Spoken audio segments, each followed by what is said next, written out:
Hello, thanks for looking in on the EcoGeeko channel. So I am the Eco Geek, that's Jonathan, and here I am on November the 2nd walking through the Hoe Stream Valley Nature Reserve, and I've been looking for ash trees. In actual fact, interestingly, there's not as many around as one might hope for, and so I'll tell you a little bit of that in a while.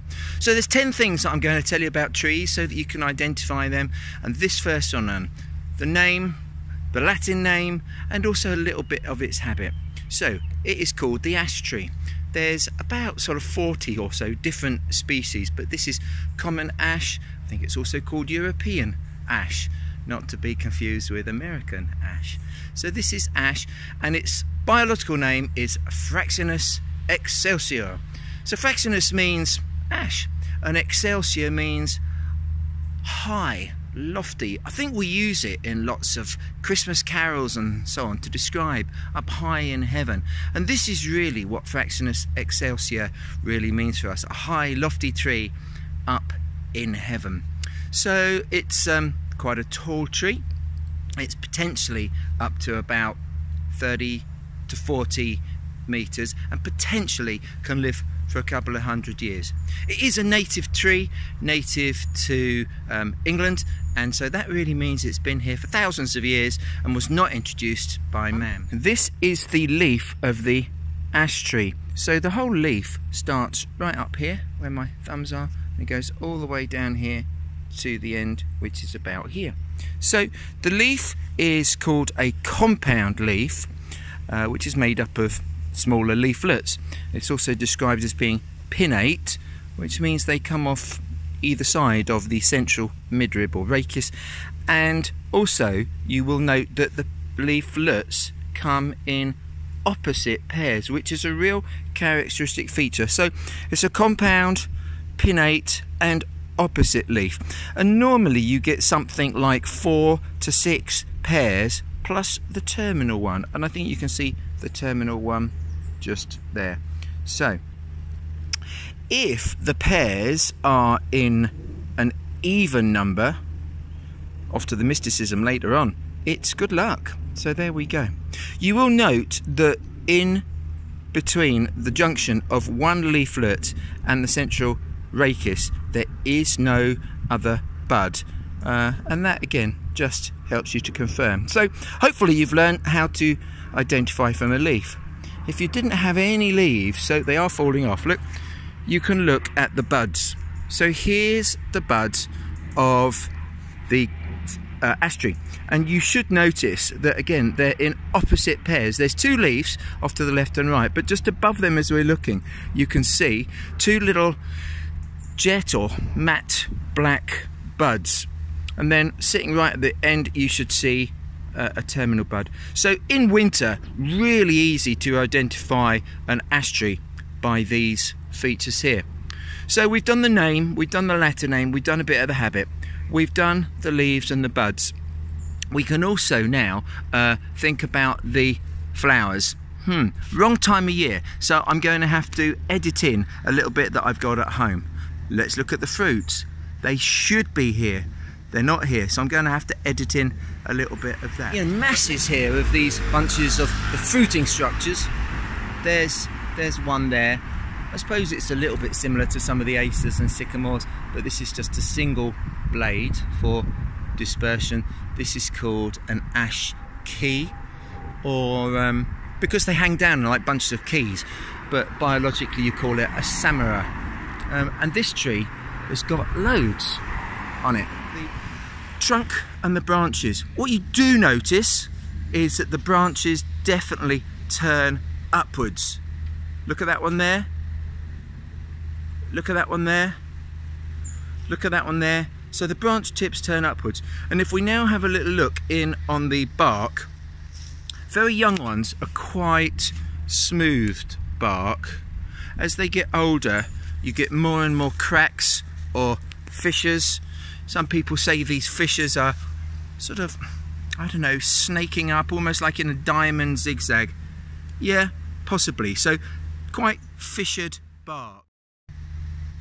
So still on the ash tree here, we're now going to look at some of the diseases that affect trees. And on ash, we got a particular problem that's been around for somewhere around about 20 years, but is really accelerating in the last few years, and it's called ash dieback.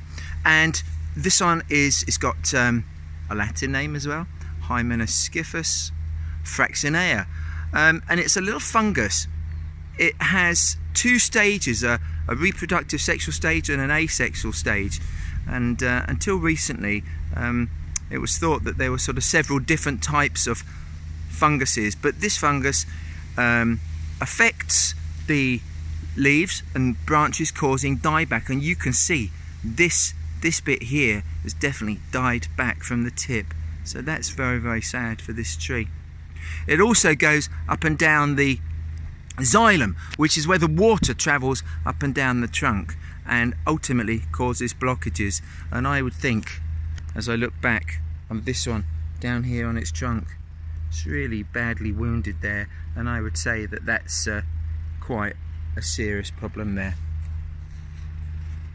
So the fungus then gets into the leaves and drops down onto the leaf litter on the floor, and overwinters there, and next springtime produces little sort of white mushrooms, tiny little white mushrooms, which is the sexual stage, releasing spores which go back into the tree and completes the cycle. So one of the things that gardeners and park wardens can do is to remove all the leaf debris, and if possible burn it, but that's not necessarily always a good suggestion. But deeply sort of burying it and composting it can help to restrict the fungus from taking hold next springtime. Okay, so let's look at the timber itself. It's a very flexible timber, and was traditionally used for making things like spears, and also things like tool hammers. It's quite flexible, and so it's quite good at shock absorbing. So it's always been used for things like axe handles and hammer handles, and it was also used quite extensively, and still is used in some cases, by car manufacturers to make the frame, not the chassis. But something like the Morgan car company uses ash wood because it gives flexibility to the frame of the car. It's quite a pale wood, and also lends itself very well to steam bending. So I think the Victorians particularly used to make those curly banisters using ash and steam it so as to bend it into the correct shape. So onto folklore. Lots of folklore about it, really, and I think I've already mentioned the good luck if you should see even number of pairs. One of the most ridiculous things, perhaps, it was thought to be that ash could help cure warts. So what you would do, you would carry a pin around, perhaps in a pocket, for a couple of days, and then you would go and pin it onto the ash tree, and the wart would go onto the tree and you would be cured. Hurrah! What a load of rubbish. So that's the ash tree. Remember, a really important tree. There's about 3 billion trees in the UK, and about 13 to 16% of our land area is covered in trees and woodlands and so on. Ash is said to be about the third most populous one, at about 13 to 15%.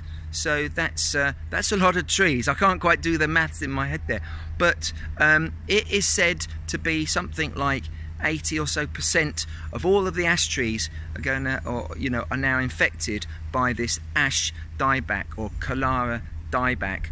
And so I really think it's going to change the British countryside for the foreseeable future. There have been lots that have had to be felled.